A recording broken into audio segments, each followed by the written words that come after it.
मैं हूं आपके साथ इशिता तिवारी। बुलेटिन में बात करेंगे डोंबिवली की, जहां डोंबिवली में कांग्रेस पार्टी के संगठन सृजन अभियान के तहत एक महत्वपूर्ण बैठक आयोजित की गई। आगे बात करेंगे पुलिस अधीक्षक सुजीत शंकर के तेवरों ने आज सांगो थाने में हड़कंप मचा दिया। ऐसी तमाम खबरों पे विस्तार से होगी चर्चा। बड़नगर में दुष्कर्म के एक मामले में फरार आरोपी दूल्हे को पुलिस ने 48 घंटे के भीतर गिरफ्तार कर लिया। शादी के फेरे से पहले ही आरोपी का राज खुल गया, जिसके बाद शादी रुक गई और दूल्हा मौके से फरार हो गया था। बारात बिना दुल्हन के बेरंग लौट गई थी। 9 अप्रैल 2026 को फरियादी ने थाना बड़नगर में शिकायत दर्ज कराई कि उसकी 15 वर्षीय नाबालिग पुत्री के साथ आरोपी अभिषेक सेन ने डरा धमकाकर कई बार दुष्कर्म किया। पीड़िता वर्तमान में 3 माह की गर्भवती है। मामले की गंभीरता को देखते हुए थाना स्तर पर तत्काल टीम गठित की गई। पुलिस टीम द्वारा 10 अप्रैल को आरोपी अभिषेक सेन को गिरफ्तार कर न्यायालय में पेश किया गया, जहां से उसे जेल भेज दिया गया है। एक भारत बेरंग लौटी थी, उसमें आज दूल्हे को गिरफ्तार किया। क्या है पूरा मामला? घटना का विवरण इस प्रकार है कि दिनांक 8 तारीख को एक 15 वर्षीय प्रार्थी द्वारा एक रिपोर्ट लिख कर आई गई, जिसमें उसके साथ अभिषेक पिता सतीश चंद्र सेन चौहान, जिसकी उम्र 23 साल थी, शिक्षक कॉलोनी का रहने वाला था, उसके द्वारा बलात्कार किया गया था। जनवरी में रिपोर्ट लेकर कराई गई। रिपोर्ट पर हमारे द्वारा प्रथम दृष्टया तो उसकी जहां बारात जाना था वो बारात रुकवाई गई। उसके बाद आज दिनांक को उक्त आरोपी को हमारे द्वारा गिरफ्तार किया गया है। गिरफ्तार कर माननीय न्यायालय पेश किया गया है, जहां से उसे जेल भेज दिया गया। आरोपी को उसके घर के पास से ही गिरफ्तार किया था। वो घटना दिनांक के बाद बारात में से भाग गया था और आज दिनांक को घर में ही मिल गया। बड़नगर से सीनियर संवाददाता विजय सोलंकी की रिपोर्ट। बाशी टाकली तालुका में एक ही दिन में 5 नाबालिगों के प्रस्तावित बाल विवाह को प्रशासन और सामाजिक संगठनों की सतर्कता से रोक दिया गया। इस कार्रवाई से एक बड़ा सामाजिक अनर्थ टल गया। जांच में सामने आया कि 5 बच्चों में 2 लड़कियां 17 वर्ष, 1 लड़की 16 वर्ष तथा 2 लड़के 18 और 19 वर्ष के थे। इनमें से कई बच्चे स्कूल से वंचित या बीच में पढ़ाई छोड़ चुके थे। अधिकारियों ने स्पष्ट किया कि कानून के अनुसार लड़की की न्यूनतम विवाह आयु 18 वर्ष और लड़के की 21 वर्ष निर्धारित है। बाल विवाह एक दंडनीय अपराध है। इस पूरी कार्रवाई से 5 बच्चों का भविष्य सुरक्षित होने पर स्थानीय स्तर पर प्रशासन और सामाजिक संगठनों की सराहना की जा रही है। बाशी टाकली महाराष्ट्र से सीनियर संवाददाता धनराज सबकाल की रिपोर्ट। दमोह जिले के नरसिंहगढ़ उप स्वास्थ्य केंद्र में कल 11 अप्रैल 2026 शनिवार को सुबह 11 बजे से एक विशाल मेगा वैक्सीनेशन शिविर का आयोजन किया जाएगा। इस शिविर का आयोजन जिला प्रशासन एवं स्वास्थ्य विभाग के निर्देशन में किया जा रहा है। जानकारी के अनुसार इस विशेष शिविर में 14 से 15 वर्ष आयु की बालिकाओं को HPV वैक्सीनेशन किया जाएगा। शिविर में क्षेत्र की सभी शासकीय एवं निजी विद्यालयों की छात्राएं अपने अभिभावकों के साथ पहुंचकर टीकाकरण का लाभ ले सकेंगी। कार्यक्रम में जिला कलेक्टर, अनुविभागीय दंडाधिकारी पथरिया, विकासखंड शिक्षा अधिकारी एवं संकुल प्राचार्य के मार्गदर्शन में व्यवस्था की जाएगी। साथ ही पालक शिक्षक संघ की बैठक भी आयोजित होगी। दमोह से सीनियर संवाददाता संतोष मोदी की रिपोर्ट। धमदा से खबर है, जब बोरी थाना क्षेत्र के दानिया गांव में एयर गन से गोली मारकर 2 बंदरों की हत्या का मामला सामने आया है। इस घटना के बाद वन विभाग और पुलिस ने संयुक्त कार्रवाई करते हुए आरोपी को गिरफ्तार कर न्यायालय में पेश किया, जहां से उसे जेल भेज दिया गया। जानकारी के अनुसार ग्रामीणों ने वन विभाग और पुलिस को सूचना दी थी कि खेत में एक बंदर मृत अवस्था में पड़ा है। सूचना पर मौके पर पहुंची टीम ने जांच शुरू की। जांच के दौरान पाया गया कि बंदरों की मौत गोली लगने से हुई है। पूछताछ और जांच से सामने आया कि आरोपी अजय पटेल ने अपनी चना फसल को नुकसान पहुंचाने के संदेह में एयर गन से फायरिंग की थी। इस फायरिंग में 2 बंदरों की मौके पर ही मौत हो गई। वन विभाग ने आरोपी के खिलाफ वन्य प्राणी संरक्षण अधिनियम 1972 की धारा 9, 39 और 51 के तहत मामला दर्ज किया है। पुलिस और वन विभाग ने आरोपी को गिरफ्तार कर आवश्यक कानूनी कार्रवाई करते हुए जेल भेज दिया है। धमदा से सीनियर संवाददाता हेमंत उमरे की रिपोर्ट। डोंबिवली में कांग्रेस पार्टी के संगठन सृजन अभियान के तहत कल्याण डोंबिवली में हाल ही में एक महत्वपूर्ण बैठक आयोजित की गई। इस बैठक में पार्टी संगठन को मजबूत करने, आगामी चुनावों की तैयारी और स्थानीय स्तर पर नेतृत्व को लेकर विस्तृत चर्चा की गई। बैठक का खास आकर्षण रहा कल्याण डोंबिवली जिला अध्यक्ष पद के लिए सामने आए 4 प्रमुख दावेदारों के नाम। सभी इच्छुक नेताओं ने अपनी अपनी कार्यप्रणाली और उपलब्धियों का प्रस्तुतिकरण करते हुए पद के लिए दावा किया। इन सभी सुझावों और प्रतिक्रियाओं के आधार पर एक विस्तृत रिपोर्ट तैयार की जाएगी, जिसे पार्टी के दिल्ली स्थित वरिष्ठ नेतृत्व को भेजा जाएगा। माना जा रहा है कि इस रिपोर्ट के आधार पर जिला अध्यक्ष पद को लेकर अंतिम फैसला लिया जाएगा। इस बीच इस बैठक के बाद स्थानीय कांग्रेस कार्यकर्ताओं में उत्साह का माहौल देखा जा रहा है और आने वाले समय में संगठन को और मजबूत करने का संकल्प भी व्यक्त किया गया। देखिए, दिन भर जो मैं कार्यकर्ताओं से मिली हूँ वो संगठन सृजन अभियान के तहत जिला अध्यक्ष चयन की प्रक्रिया के लिए फीडबैक लिया है। आज हमने जिला अध्यक्ष के जो एप्लीकेशन फॉर्म्स है वो लॉन्च किए। कुछ साथी अपने फॉर्म्स लेकर गए हैं, कुछ साथी जो 1-to-1 आए हैं वो अपने इनपुट देकर गए, अपने फीडबैक देकर गए कि उनके हिसाब से कौन होना चाहिए। कुछ लोगों ने अपना जो फीडबैक है वो रिजर्व रखा है, बोला है कि जब मैं ब्लॉक लेवल मीटिंग्स करने आऊँगी उस वक्त वो अपना जो फीडबैक है वो देंगे। उसके साथ साथ संगठन को हम कैसे इम्प्रूव कर सकते हैं, क्या फोकस करना चाहिए, क्या नहीं करना चाहिए, वो कुछ कॉन्फिडेंशियल अपडेट्स उन्होंने दिए हैं जो मैं लीडरशिप को सबमिट करूँगी। इसमें मैं पहले ऐड करना चाहूँगी कि पिछली बार हमारे पास विधायक ज़्यादा थे, इस बार कम है। अगर आपने देखा हो लोकसभा और विधानसभा चुनाव के बीच में लोकसभा में सीटें ज़्यादा आई, विधानसभा में और लोकसभा के बीच में 6 महीने का समय था। उसके बाद आपने देखा हो तो जो वोट चोरी ट्रांसफॉर्मेशन जो हुआ है, राहुल जी ने 7 अगस्त को प्रेस कॉन्फ्रेंस भी की थी। काफ़ी विधानसभाओं में 13 से लेकर 35,000 मतदाता बढ़ाए गए हैं जो कि बाजू के राज्य से आए हैं। अब इसमें हमारे कार्यकर्ताओं की कमी मैं नहीं कहूँगी, कार्यकर्ता तो दिल से मेहनत करता है, पर ये जो वोट चोरी इलेक्शन कमीशन के लेवल पे हुई है उसकी वजह से जो सीटें गई है उसकी वजह से हमारे कार्यकर्ताओं का मनोबल टूटा है।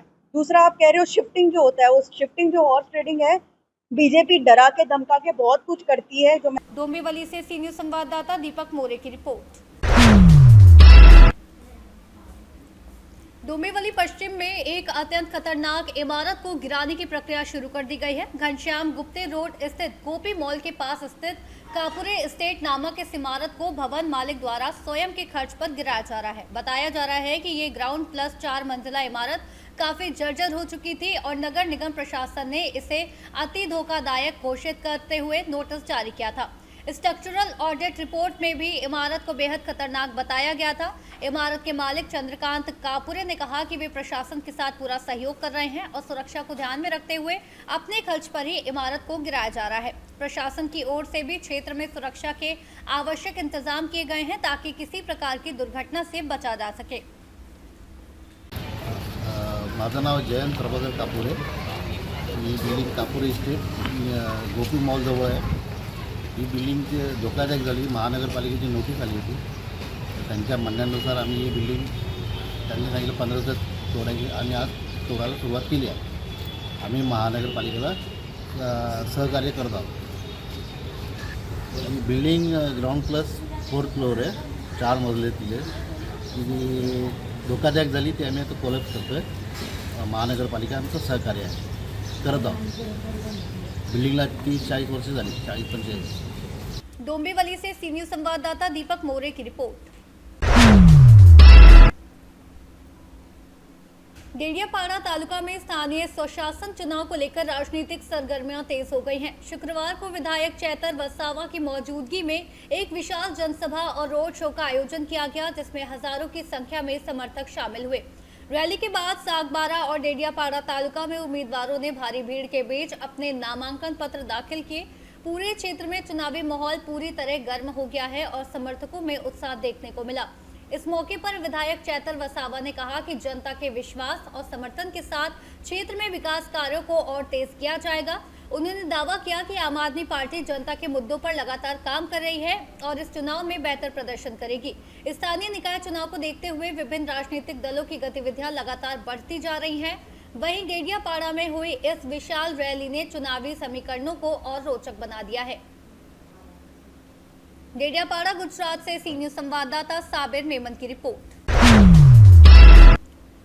जयपुर में राजस्थान सरकार के मुख्यमंत्री भजनलाल शर्मा की मंशा के अनुरूप राज्य को वर्ष 2047 तक विकसित राज्य बनाने के लक्ष्य को लेकर महत्वपूर्ण बैठक आयोजित की गई।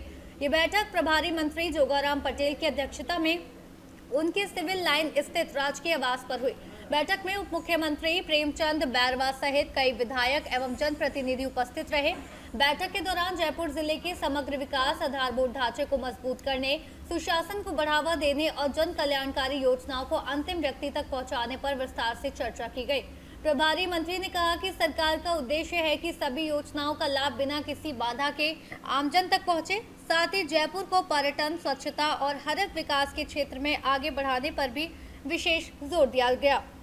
बैठक में प्रशासनिक व्यवस्था को अधिक प्रभावी बनाने और जनप्रतिनिधियों एवं अधिकारियों के बीच बेहतर समन्वय पर भी सहमति बनी। जयपुर से सी न्यूज़ संवाददाता भगवान दास शर्मा की रिपोर्ट। कोटा ग्रामीण के सांगो थाने में आज उस समय हलचल तेज हो गई जब पुलिस अधीक्षक सुजीत शंकर विशेष जन सुनवाई के लिए पहुंचे। जन सुनवाई के दौरान उन्होंने लगभग 100 फरियादियों के बीच बैठकर उनकी समस्याओं को गंभीरता से सुना। इस दौरान एसपी सुजीत शंकर ने त्वरित कार्रवाई करते हुए 25 से अधिक शिकायतों का मौके पर ही निस्तारण कर दिया, जिससे फरियादियों को तुरंत राहत मिली। कई मामलों में संबंधित अधिकारियों को आवश्यक निर्देश भी दिए गए। मामलों की मॉनिटरिंग भी करती है। देखिए, अभी जो इस महीने हमने जो जन सुनवाई स्टार्ट किया है, सबसे पहले शुरू में 4 सर्कल पे करना है, फिर इसके बाद कुछ थाने पे प्रस्तावित है।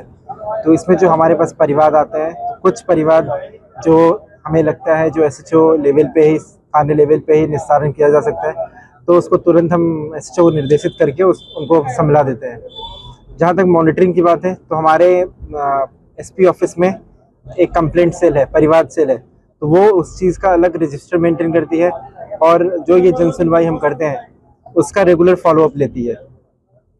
सर, कई बार देखा जाता है कि हिस्ट्री शीटर है, चाहे वो इंस्टाग्राम हो, फेसबुक हो, उनको हमने लिखा भी है और ये कंटिन्यूअस प्रोसेस है जिसमें हम जो भी इस तरह के क्रिमिनल्स हैं जो एक भय का माहौल पैदा करते हैं, उसके खिलाफ कार्रवाई किया जाएगा।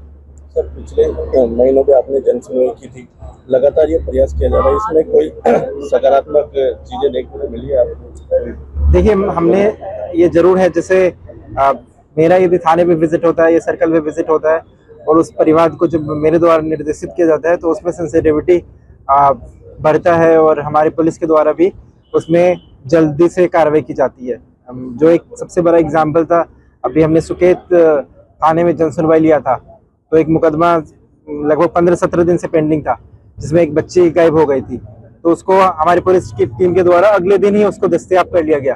तो ऑब्वियसली जब सीनियर ऑफिसर ग्राउंड लेवल पे जाके कार्रवाई करते हैं, वहाँ पे बैठ के उस चीज़ को सुनते हैं, तो उसका इम्पैक्ट तो जरूर पॉजिटिव आता है। कोटा से सी न्यूज़ संवाददाता सुरेश कुमार पटेरिया।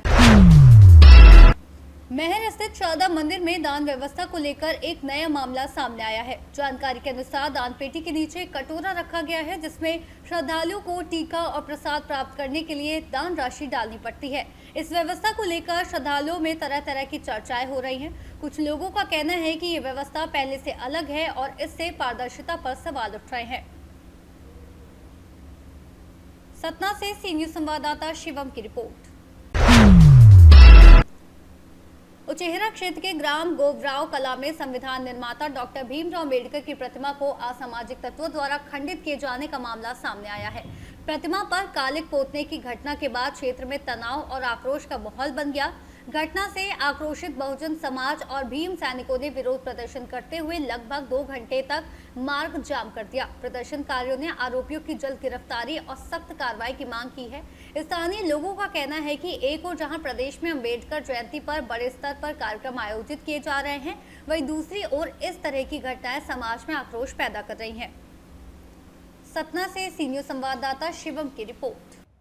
फिलहाल के लिए न्यूज़ बुलेटिन में बस इतना ही। देश और दुनिया की तमाम बड़ी खबरों से जुड़ने के लिए आप बने रहिए सी न्यूज़ भारत के साथ।